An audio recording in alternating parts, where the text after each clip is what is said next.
Welcome to the Disgruntled Losers Bad Boys 3.0 edition, where the Pistons win again. Game 2, Eastern Conference semifinals versus the Cleveland Cavaliers, 107-97. First place I want to start, Cade Cunningham, a.k.a. the Black Jon Snow. Natural-born leader. I'm sorry, Who else do you want in charge of everything? What did you say? This guy is everything you want in a superstar. Could not love Cade more, and he didn't even have a great game tonight, but here I am just praising the guy because he gets on the post-game interview and he just crushes it, and he looks like he's going to lead us to victory just about every night. Gosh, I love Cade. Aww, Pistons fans, so we are in good hands. Second place I want to get at, on the Cade note still, riding this train. I'm watching Tyrese Halliburton on the McAfee show all week, and I don't understand, A, why he still gets all the love he gets, and B, I still hear people talking like he's going to be the point guard of Team USA come this next Olympics, and that is comical. Cade Cunningham is absolutely the starting point guard for Team USA come this next Olympics, and it's not even close. So Halliburton, you can grab some bench, and honestly, you're going to be lucky to have a jersey, because just quickly sketching out a starting lineup for Team USA, you got Cade, Ant, Tatum, probably Cooper Flagg, Chet at the big guy. You know, Maxey would love to hear his name in there. You want a shooter, you probably throw Khan in there at that point. It's a couple years down the road. Duren probably deserves to have a chance at this. I mean, sorry, Halliburton. Get better at media. I don't know. You're gonna have maybe a longer career there. Sorry, we need to get back to the Pistons. So Michael Grady and Brent Barry had the game on Amazon tonight. Kind of reminds me of when you know you want dessert and you don't know what you want to order, and the waiter's coming by and you're just like, just give me the chocolate cake with a side of ice cream. Ooh, I think that was the second black joke I've made already. I probably should. So matchup-wise, only thing different was Asir Thompson started on Harden instead of Mitchell. Didn't really last because he quickly gets in foul trouble and he has his worst game of probably the playoffs. Otherwise, matchups across the board were pretty much the same, except for with Thompson and Harden, Cade's going to be on Donovan Mitchell. So I think we're hoping that Cade's size just affects Donovan Mitchell. And Cade doesn't stay on Mitchell, so I know if you've already looked at the box score and you've seen that Donovan Mitchell has a pretty good game tonight, it really wasn't done on Cade specifically, but that is how we started the game. Right off the bat, Cade backs Harden down and gets around him like it's a practice play. You know, when you were scrimmaging and your coach is like, all right, everybody stop. You know, I want to show you how to do something here. And then he brings a player over and he's like, all right, you stand here and you pretend to play defense. That's exactly what Harden looked like on the very first possession of the game. And so seeing that, I'm thinking, well, Cade's going to have 40. Cade just needs to go right at Harden. And then when they take Harden out, you might as well just go right at Mitchell at that point. And we didn't really get any of that. So that was disappointing to see. But let's try to stay positive. Right after Cade gets that easy basket on Harden, he's got to sprint all the way back to the other side of the court to guard Donovan Mitchell. Now, it took Brent Barry a while to get there, but it was about midway through the third quarter is when he realized how much Cade really does on both sides of the court. So be careful talking to myself, me, kind of getting at Cade a little bit for not being too aggressive tonight, because he really did play well on the defensive end as well. And you just don't, I just keep saying it, you don't see many superstars in the NBA in the middle of the playoffs able to do it on both ends like Cade is currently doing it, and it's just awesome to see. First note I have on Cleveland is Cleveland looks absolutely lost on offense outside of Donovan Mitchell. They have horrible turnovers early. They have no energy. Like I said, outside of Mitchell, they have nothing going on offense. And so that is really why the Pistons were able to jump out to that quick lead. Because the next note I have here is 7:30 to go in the first quarter. The Pistons offense has gone completely flat. The only points we're getting early are off turnovers. 7 minutes to go in the first quarter. Harris thinks he's out there salsa dancing with his wife. Mitchell sends him to the ground, and I think Harris's pride causes him to grab his hip. I don't know exactly what happened. He laid there and he really sold it, but we called the timeout and he was up running around and he was completely fine after that, and you didn't even see him touch his hip after that moment. So I think it was a little bit of a pride injury. He got completely turned around by Mitchell on that play, and honestly, thankfully, because we need Tobias Harris, and he had a great game, and he was borderline player of the game was Tobias. And so, yeah, that was just a funny moment. Under 6 minutes to go, same as game one. The first sub of the game is Jenkins for Cade. And I just made the joke that Tobias might have been player of the game. Jenkins is getting some votes too. That guy had a heck of a game tonight. Stewart comes in for Duren shortly after that. Opposite, in the first half, Stewart really doesn't have too much an impact again. It's a little bit disappointing to see, and you can kind of see it on his face where if he's not making any, if he's not able to physically impact the game in any way, he's just out there playing depressed, and he doesn't bring anything else to the table, and so it's really tough to get him too many minutes when he's playing like that. 5 minutes to go in the first quarter. The offense is still flat. I think there's been 6 straight possessions in the half court with no points. Only points are coming in transition. 4:30 to go in the first quarter, and a Sir Thompson, Cade Cunningham pick and roll. And it looked dangerous in the moment, and I just immediately thought to myself, why don't we try this more? Genius! Cade gets the ball to Sir Thompson on the roll, and Sir Thompson is so fast on the spin that he's got a quarter step on his defender after he spins. And then the second defender comes up to him, and he also has the playmaking ability to dump it to the corner, and he also has the vertical where even if it's a smaller defender that rolls over, he could just dunk right over him. I would love to see more of this Cade Thompson pick and roll. 2:20 to go in the first quarter. You get LeVert, Holland coming into the game. Duren comes back into the game with Cade and Jenkins. And so this starts trying to limit the Duren, Sir Thompson minutes on the court at the same time. Now, Thompson's in foul trouble all game, so I'm going to look at his minutes. We're going to get to the box score here at the end, but I imagine he plays low 20s minutes just based off feels. So it really was easy to not play him and Duren at the same time just because Thompson wasn't playing very much.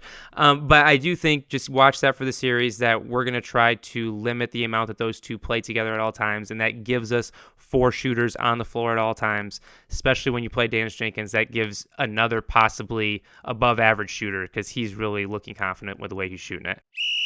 One lineup you don't see is Cade, Jenkins, and Duncan Robinson. And for obvious reasons, there's big time lack of defense with Jenkins and Duncan Robinson, but not Cade. Like I said, Cade's been holding his own just fine. And the funny thing is, the reason I wanted to mention this was at the end of the game, I'm going to jump ahead in my notes a little bit. Dennis Jenkins plays good defense on Donovan Mitchell on a couple of those possessions late in the game. And so seeing that and putting Cade on Harden, and then you can hide Duncan Robinson on whoever, Tyson or whoever you want to. I would love to see a little Cade, Jenkins, Duncan Robinson, because the shooting with that is out of control. It's the best shooting lineup we could possibly have. If you throw Tobias Harris and probably throw Duren in there with that, it's a really dangerous shooting lineup, which is rare to say with the Detroit Pistons. End of the first quarter, Pistons are up 25-18. This is a very low stress game up to this point. I just keep going back to how different this feels than the first round. This almost feels like the first round. We did this backwards. It felt like, round 2 things are going to ratchet up, and it's kind of the opposite, where round 2 things have kind of ratcheted down.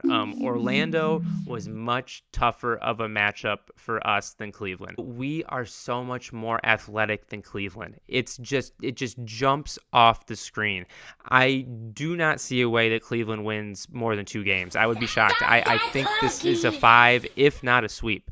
The Pistons haven't, I don't want to say they haven't tried. Got a little ahead of myself there. I don't want to say the Pistons haven't tried, but the Pistons haven't given the maximum urgency effort yet that you saw constantly in the Orlando series. You saw it constantly the last 3 games of the Orlando series. We are playing, you can look at Cade's box score, which we're going to get to at the end. I keep mentioning that. And it's going to show you that we were in control the whole game. When you see Cade shoot 15 times, or less, 16 times, we're going to see what he ends up. I bet it's somewhere in those teens there. That means he didn't have to shoot more, especially when we win and he does that. That means we were pretty much in control the whole game. I don't want to say that because they do end up tying the game for a second, and I am just totally getting all over my game notes here. So let's just get back to the game notes. All right, start of the second quarter, 10:57 to go. Mitchell rolls his ankle. Ow. He stays in the game. And it's one of those where he just plays through it. It was a gutsy effort by Mitchell. I bet he is sore as heck tonight when he goes home.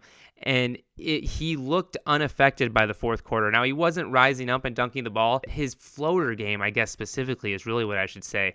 Him getting to the hoop, he is so good at just separating in the mid-range and getting to his floater. He just is so good at getting to his floater. It's impressive to watch. All right, the next note I have is Duren thinks he's Giannis. I don't know how else to put this.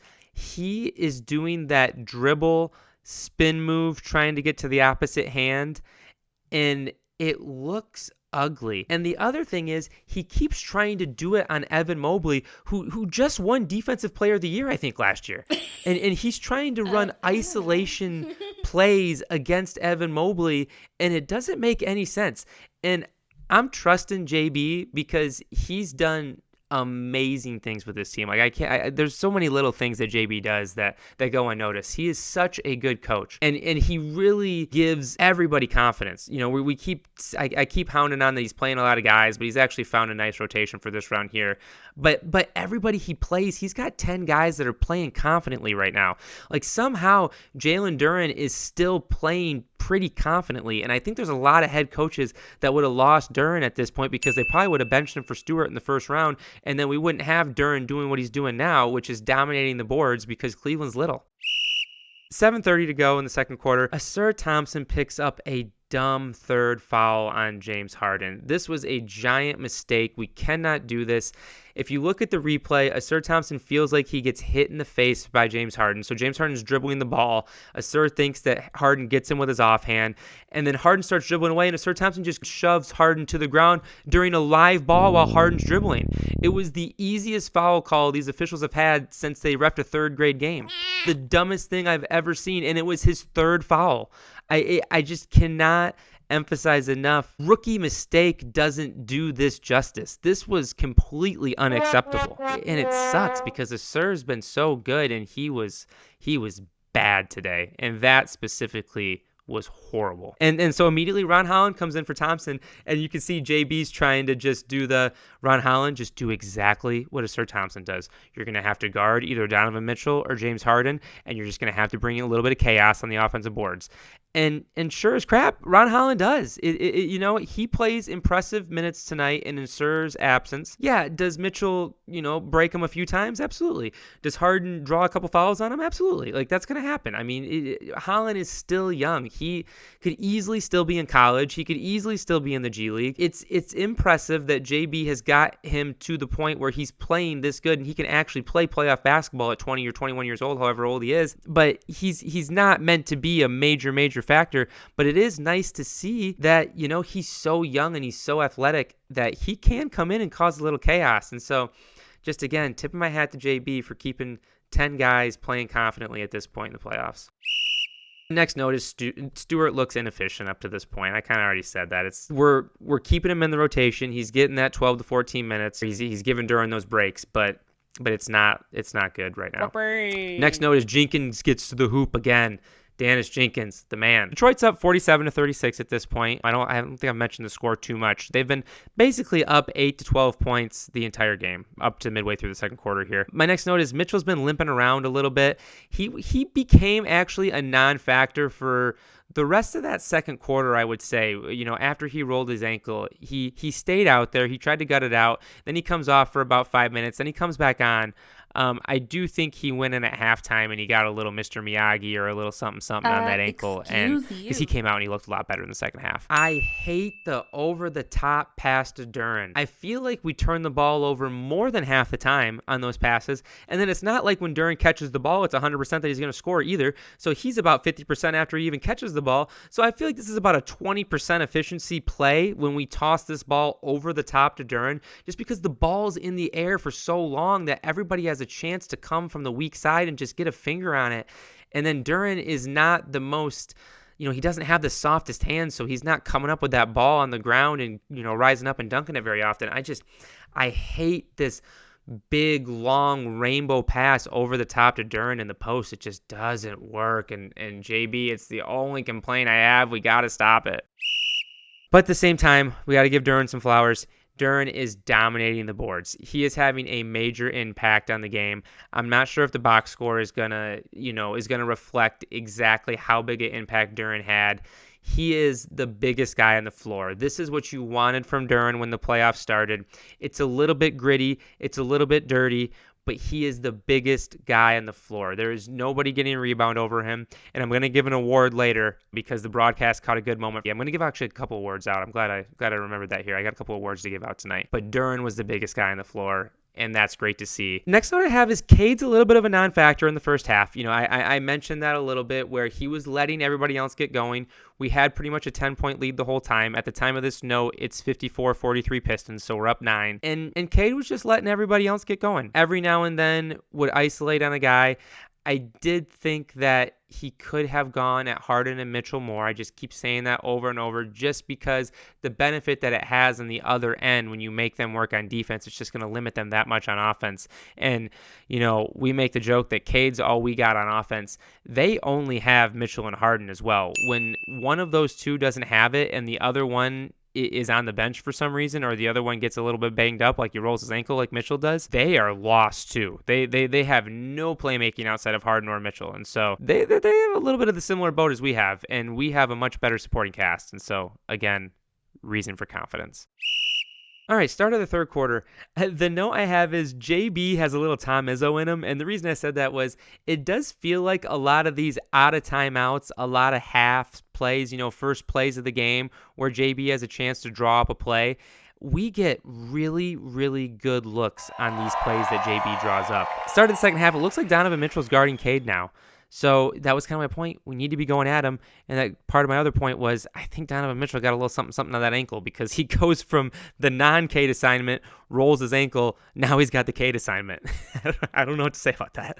Thompson played like a rookie tonight. That's the next note. We can skip that. Cade keeps calling for screens when he has Mitchell or Harden on him, and he's getting switched onto Mobley or Allen, which traditionally is what you want. You want your point guard getting switched onto the center, and then they get to kind of go a little isolation on him, and they're either getting the wide open step back three, or they get him off balance and they get an easy layup at the hoop. But for some reason, Cade was having a really hard time getting around Evan Mobley or Jared Allen tonight. Both those guys just did great jobs when they got isolated on Cade. Just kind of one of those things. I would have almost, like I've said for about the fifth time, I would have much rather see Cade isolate on Harden or Mitchell. Next note is Mitchell is leading the Cavs. It's just a gutsy effort. He just played great tonight. 8 minutes to go in the third quarter. Cade finally gets in the paint and draws a foul. The free throw shooting discrepancy is warranted. The Pistons did not go aggressively enough at the hoop to get as many calls as the Cavs got. The Cavs were doing much more getting downhill, getting to the hoop. Specifically, Donovan Mitchell does a really good job. James Harden is a maestro at drawing a foul. We all know this. It's not news to this point. And, they got a couple offensive rebounds that we had to follow when they went back up. So it made sense that they shot more free throws than us tonight. And I'm not looking at the box score yet, but I would guess it's by at least 10. Cade follows up that 2 points on the free throws by getting that big dunk that he got baseline. Just kind of hoping that there was a couple moments in the game where Cade would get 4 points in a row. He'd get 5 points in a row, and you'd be like, all right, here we go. Cade's about to get going. And then it just wouldn't really happen to the extent that you want it to. Not that it's a bad thing. He didn't have to take over the game tonight, and so he didn't. The next note was Cade makes a nice low entry pass to Duren. Duren gets it, draws the foul. Offense is looking better midway through the third quarter. 6:45 to go in the third quarter. Pistons up 63-56. Just Cavs hanging around like they did game one. 5:45 to go in the third quarter. Mitchell is looking to score. He had already hit a three. He banks in that three from the top of the arc. Cavs had a little momentum at this point. 4:40 to go in the third quarter. Jared Allen's backing down Jalen Duren. Missed travel call. Allen scores. Detroit's leads down to 2, 66-64. Now, Pistons fans, relax. I know they showed that one on the replay a few times. There's going to be a Duren travel here that was missed in a little bit. You would have liked to see them get that one, though, I'll be honest. Next note, Robinson hits a very timely three. Now, Duncan Robinson, A- for tonight. Kind of like the last game. I don't know if he got up 10 threes, but it was close. It felt like he got up almost 10 threes, and that's kind of the number where he's got to just get up 10 because, my goodness, whether that guy's open, whether there's a hand in his face, he shoots 40%. He's going to make 4 to 5 if he gets 10 up. So it's just Robinson, A- for tonight. You played well. Next note is the officials are not going to let Dennis Schroeder cross the line in this series, and it's just wonderful to see. This is the second game in a row where Dennis Schroeder, he tries to come in and he tries to just do something stupid where he tries to get somebody agitated, and everybody knows what Dennis Schroeder does, just like the officials know what Dennis Schroeder does. And in 2 games in a row, they have gotten the first foul immediately when Dennis Schroeder tries to do something stupid, and then, he comes over and he's like, whoa, you call it on both ends. He goes, all right, you got that one, just make sure you call it on the other end. And the official just looks at him and he gives him the look like nobody is doing on the other end what you're doing. So sure, fine, whatever you say. Just great officiating on Dennis Schroeder, because guys like that can be hard to officiate sometimes. Next note is Beef Stew gets a nice putback dunk on a missed free throw. It's nice to see him make a play. You can just see on his face, just gets the little grin. He just plays with a little more pep in his step.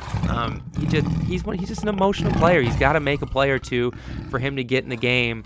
And he just hasn't really up to this point in this series. And this was just a little something maybe to just get him going a little bit. 2:05 to go in the third quarter. Strus hits a three, 72-71. Detroit's leads down to 1. Next note is Cade gets more aggressive. He hits a turnaround, comes back, gets a block on Dennis, gets to the free throw line. Here we go. MVP chants start up. But it's kind of that same thing where, it happens here, it happens there, but it didn't happen for a full quarter, like you've seen in some of those 30, 40-point playoff games that he's already had. Last possession of the third quarter, Cade and Jenkins run a really nice two-man game at the top of the key. And I kind of mentioned the Asir Thompson-Cade pick and roll. This little Cade-Jenkins two-man game at the top of key worked out really well. It ended up with Jenkins getting a nice three, and he knocks it down to end the third quarter. And, I watched that whole thing, and Hoy, I'm talking to you. You made fun of me.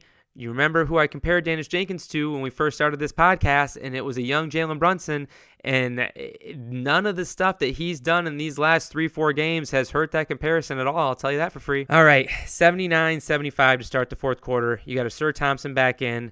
Duren travels on that spin move that I was talking about. The refs missed that one, but he gets blocked anyway. He keeps trying these Giannis moves, and he just doesn't have Giannis's finishing ability at the rim, and it just looks so ugly. I just have a hard time with it.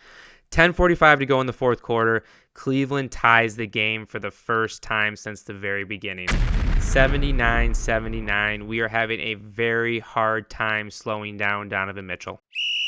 10:19 to go in the game. Giant dunk by Mobley on the pick and roll. The Cavs take the lead 81-79. Yikes.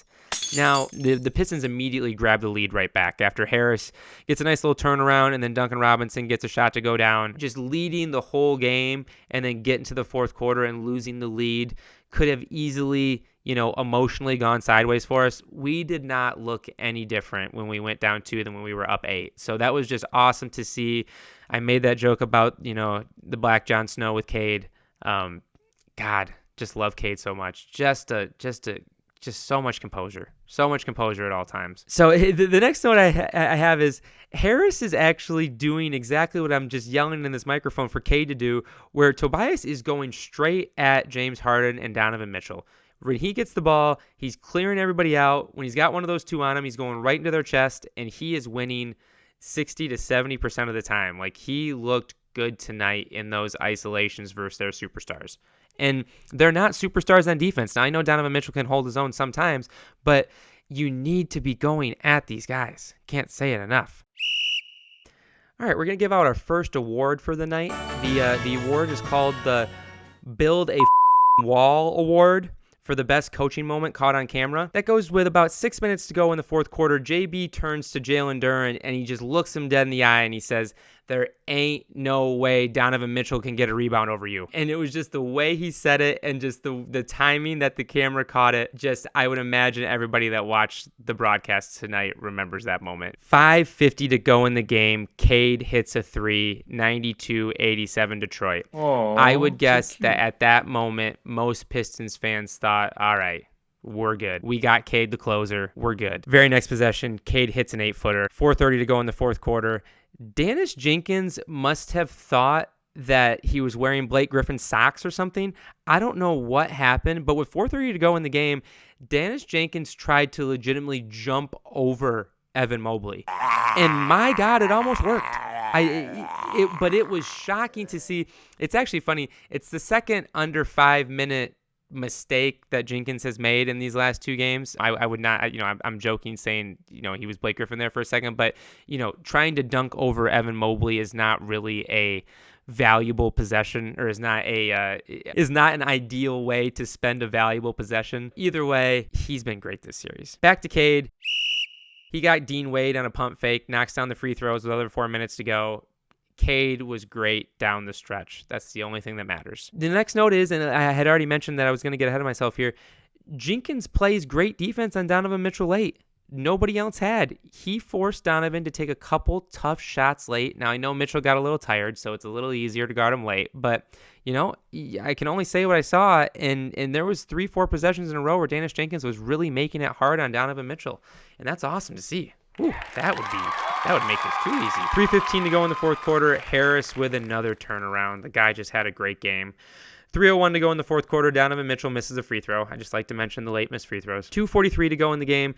Cade has a turnover. It was a bad pass to Duren, but Duren could have helped him out by maybe making a play in the pass. But it was just one of those, we got a little too lackadaisical, trying to get a little too cute with it, where I'd love to see, under 3 minutes to go in the game. If it's close, Cade's got to get to the hoop. 2:13 to go. Cade hits another three on just a pretty step back, and that puts us up 101-92. And that was pretty much the dagger. The crowd erupted after this one. A minute 54 to go. Bad foul by Cade. So the NBA rule is if you foul during a dead ball, which, when the other team is trying to inbound the ball, if you are called for a foul, they get one shot and the ball back. So it's kind of like a technical. It's not actually technical. It's just a common foul. But the other team's going to get one shot and the ball back. And so with a minute 54 to go in a close game, Cade has a clear foul on an inbounds pass before they pass the ball in. And so it just gave Cleveland one shot and the ball back. And that's, bad mistake under 2 minutes. Minute 24 left in the game. Thompson makes a play. There just wasn't many notes on him tonight other than bad ones. This was the big one. It's nice to see he hadn't done anything all game. He still was able to keep his energy up and get a really nice offensive rebound tip in at a big point in the game. 50 seconds to go. Thompson hits a three. Crowd goes wild. Problem was shot clock had expired. Ball was clearly in his hands. They go to replay and they clearly wave it off. All right, with 33 seconds to go in the game, I have my next award, which is the James Harden Award for worst playoff moment. And wait, this can't be right. James Harden is going to get the James Harden Award. No, that is right. Yeah, no, by dribbling the ball off the split with 33 seconds to go in a two-possession game. Yeah, no, that's right. Okay. 26 seconds to go. Duren knocks down 2 free throws. Let's give Duren just more flowers. Not only is he the biggest guy in the court, he shoots free throws at a high 70% clip, which is just such a valuable asset to have that you can keep him on the floor late in the game. 22 seconds to go in the game. Cavs, game over, give Cade a hard foul. And it was one of those where I'm like, get Isaiah Stewart in the game immediately. What is going on here? We can't be having this. Oh. All right, let's get to the box score. All right, back to the box score. Cade Cunningham, with the same 42 minutes, felt like the same rotation. I think JB's found something he likes with this Cade rotation. 25 points, 7 for 14 shooting, 3 of 6 from 3, 8 of 8 from the three-point line, 10 assists, plus 13 in the box plus minus, which was number 1 on the team. So 14 shots, kind of like I said in the middle of the podcast, that means we were in control the whole game. This is a recipe for low stress. I would imagine most Pistons fans watched this game, and besides when Cleveland tied it up there in the middle of the fourth quarter, it was a very, very low stress game. To Jalen Duren, because I do think he was the second most impactful. No, sorry, Toby. Probably should have gone to Tobias, but we'll stick with Duren. So Jalen Duren played 33 minutes, 8 points on 2 of 7 shooting, 10 rebounds, and I would say he played pretty good. Played good defense. He's so physical out there that I know he's only getting 10 rebounds, but I think on a lot of those, he's boxing a guy or two out and somebody else is just grabbing the board because it looked like he was working on the boards out there all night. So we got to get to Tobias Harris now. So Tobias Harris scores 21 points on 9 of 16 shooting, and those are 16 shots where Tobias doesn't get a lot of shots in transition. I'll quickly look at Asur Thompson's 5 for 8. Asur Thompson gets those easy shots.